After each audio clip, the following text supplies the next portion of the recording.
The new Batman movie comes out this week, so let's make a Batman pizza and some Batarang Garlic Bread Sticks. Hi there foodie friends, my name is Carly and welcome back to my channel Adventures in Yum. To start our pizza, we're prepping our toppings. So we're chopping black olives into teeny tiny pieces, cutting a red bell pepper into some strips and a circle, and then cutting pepperoni into little strips and some shapes like bow ties and cat heads. My favorite pizza topping is black olives. I'd love to hear what yours is, so drop it in the comments below. We then start our dough with 3 cups or 420 grams of all-purpose flour in a large mixing bowl. To the flour, we're adding 1 tablespoon of baking powder and 3/4 teaspoon salt. Give that a quick whisk and then add 1 cup or about 245 grams of sourdough starter discard and about 3/4 cup or 177 milliliters of whole milk. We use a fork to start to mix this together until it mostly comes together, and then we use our clean hands to bring the rest of the dough together in one cohesive ball of dough. The dough for this recipe is so easy to whip up, and it's a great way to use sourdough starter discard. However, if you don't have sourdough starter discard, you should be able to use buttermilk or Greek yogurt, so you may just need to slightly adjust the amounts that you add to it. I'll also drop a link to another pizza crust recipe that I've shared that utilizes Greek yogurt for the binder.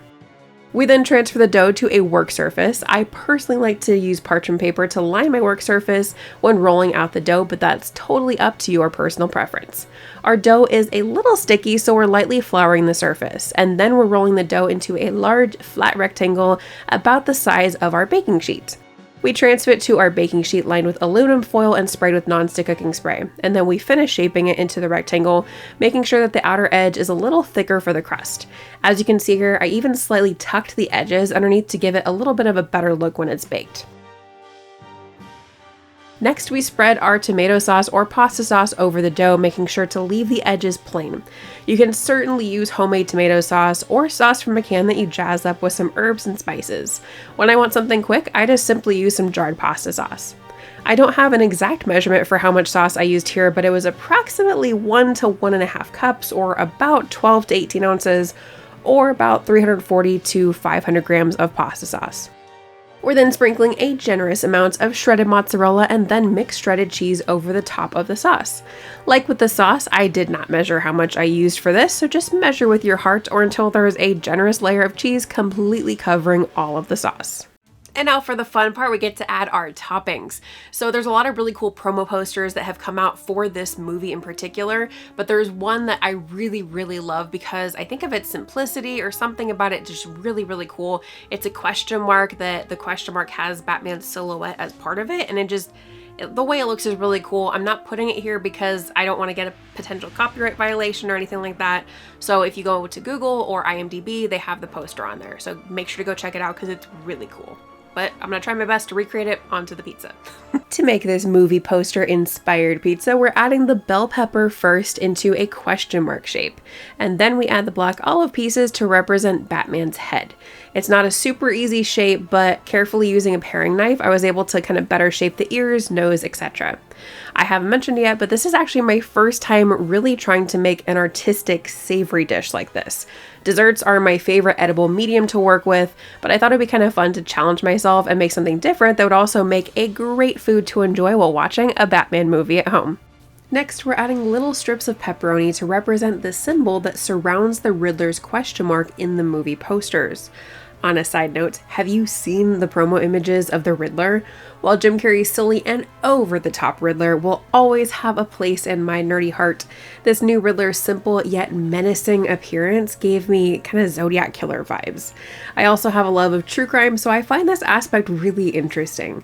Another connection is that one of the trailers and one of the promo posters, the Riddler has a handwritten note that is addressed to the Batman, which again makes me think of Zodiac because of the handwritten notes that were given to the local newspaper. Anywho, we're adding some mozzarella string cheese along the perimeter and shaping the ends to kind of look like the tip and handle of a whip to represent one of Catwoman's favorite accessories. As you'll see, unfortunately, this didn't stay as defined as I hoped it would, but like I said, this whole thing is a new thing I'm trying out, so now I know not to use certain things for certain details next time.